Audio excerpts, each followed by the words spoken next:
While it's scary to think that the Switch has already been on the market for 3.5 years, mind-blowing, we know, as well as being a home for great exclusives and indies, in that time Nintendo's little hybrid console miracle has already become a master machine for great ports.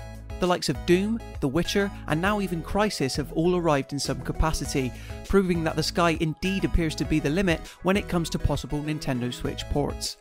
There's no doubt that we've already been treated enough in this area, but still we find ourselves eager to play some of the current and previous console generation's best games flexibly, either at home or portably on the go. This leads us to a list of our most wanted Nintendo Switch ports, those games that are clearly possible on Nintendo's little system that could, but for some reason haven't quite made their way over yet.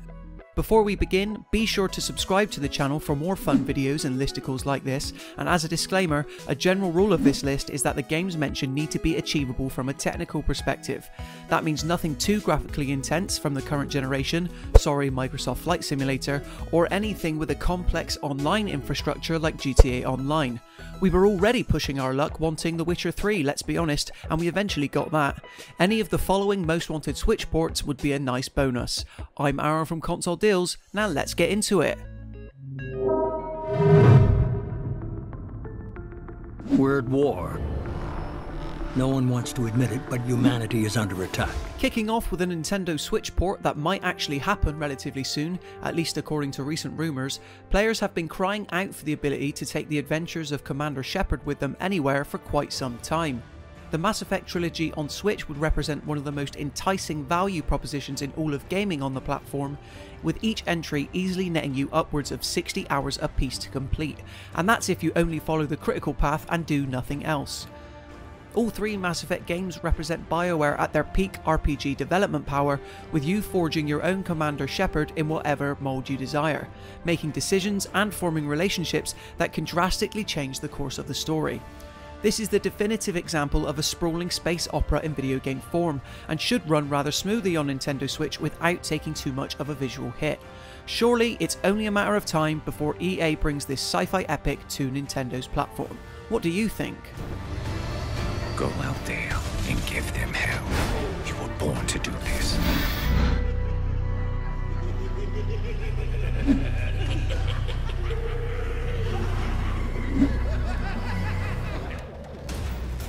All things considered, it is a little ridiculous to think that the Nintendo Switch hasn't yet been treated to a Batman game.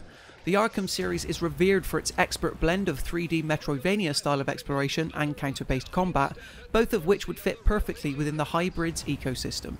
It's especially strange when you consider that Arkham Origins eventually made its way to the Wii U fairly early on in the console's life cycle, and while it likely didn't sell well, we're confident that getting the Return to Arkham collection on Switch would result in a very different story.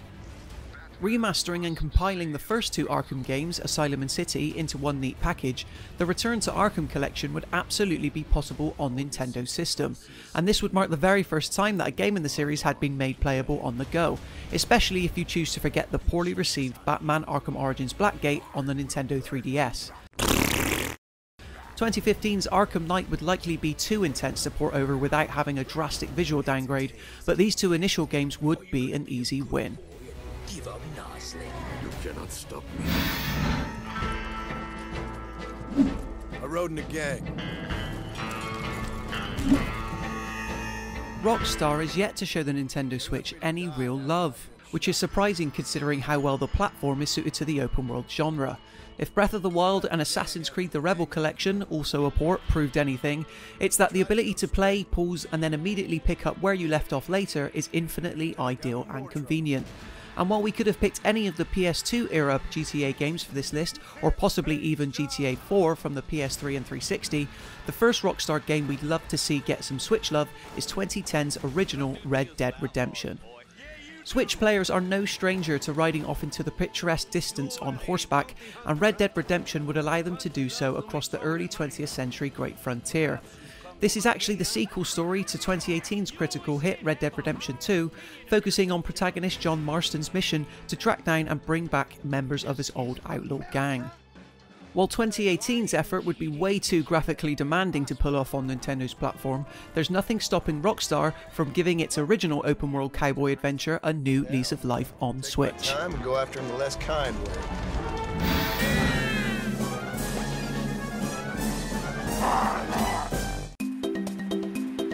Microsoft has been playing really well with Nintendo recently, to the point that previously exclusive titles like Ori and the Blind Forest and Cuphead are now available on the system.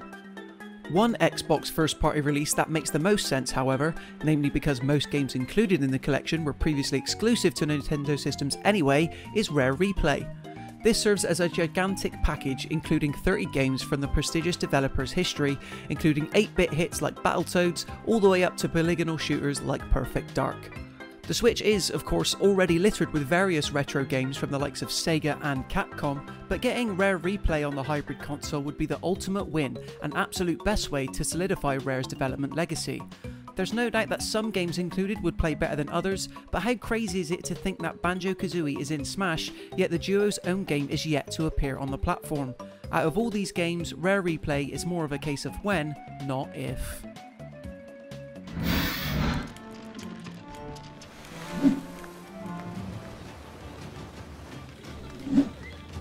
Sticking with Rare for our next entry, but fast forwarding almost 2 decades into the modern day, Sea of Thieves is yet another one of those Xbox One exclusives that seems perfectly built to cater to the Switch's audience.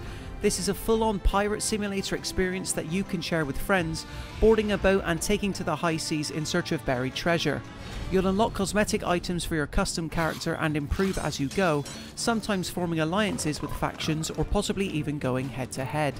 Sea of Thieves makes a lot of sense on the Switch because it fits perfectly in line with other online endeavours like Splatoon 2 and Mario Kart 8 Deluxe that Nintendo has cultivated so far. This is best evidenced in the game's pulpy yet painterly art style, which sees everything from the characters, islands and even ships tout an almost fantasy-like aesthetic. Microsoft has been very chummy with Nintendo recently, and Sea of Thieves would be the icing on this family-friendly cake.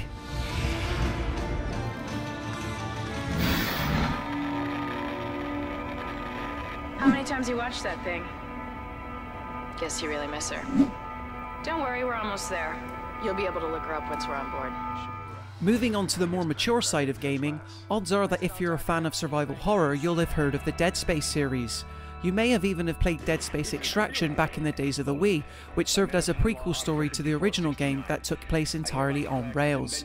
Since then though, the series has been left to sleep, especially on Nintendo systems.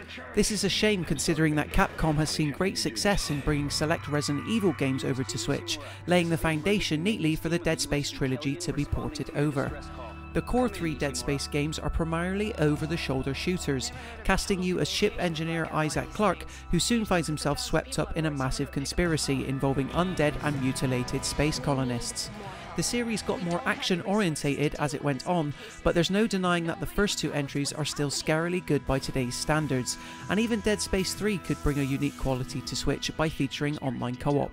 If EA's dormant horror franchise ever makes a return, here's hoping that Nintendo's handheld isn't left out.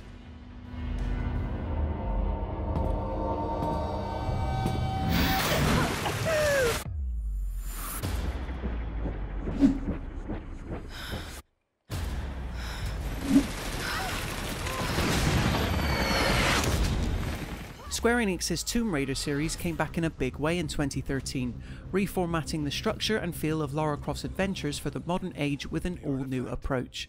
The trilogy is now complete, and while it'd be good to get all 3 games on Switch, the 3rd game exclusively being on current-gen consoles might make this a bit problematic. That's okay though, because Rise of the Tomb Raider, the 2nd game, is widely regarded as the best, following Lara as she explores Siberia in a bid to stop the evil Trinity organization. Rise of the Tomb Raider is where developer Crystal Dynamics fully leaned into the concept of making the series a 3D Metroidvania set in a semi-open world. There are tombs to raid, of course, treasures to find, ice walls to climb, and a lot of enemies to take down. In many ways, this is an action-adventure thrill ride, and by bringing it to Switch would see Nintendo fill a genre gap that the console's library is sorely lacking.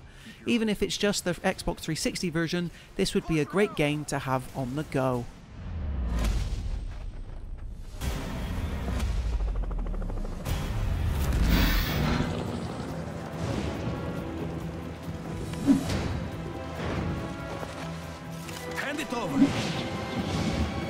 Nemesis. This next entry might seem like a weird one, but stick with me. GoldenEye 007 was a Wii reimagining of the original Nintendo 64 classic, which itself received a zhushed up remaster just a few years later. It was called GoldenEye 007 Reloaded, and having a Nintendo Switch port of it would be a great way to bring the game's legacy full circle.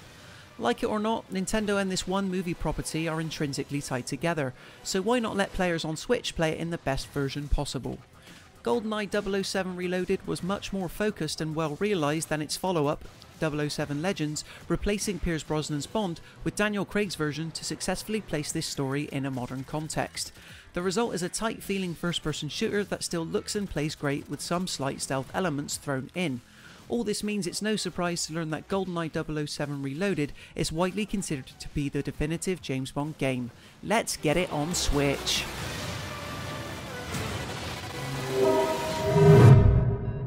And so concludes our dream list of the most wanted Nintendo Switch ports we'd like to see. Do you agree with our picks? Be sure to let us know in the comments below, as well as telling us any important games or franchises you think we missed. After that, be sure to subscribe to the channel and visit the official Console Deals website. Until next time, happy gaming!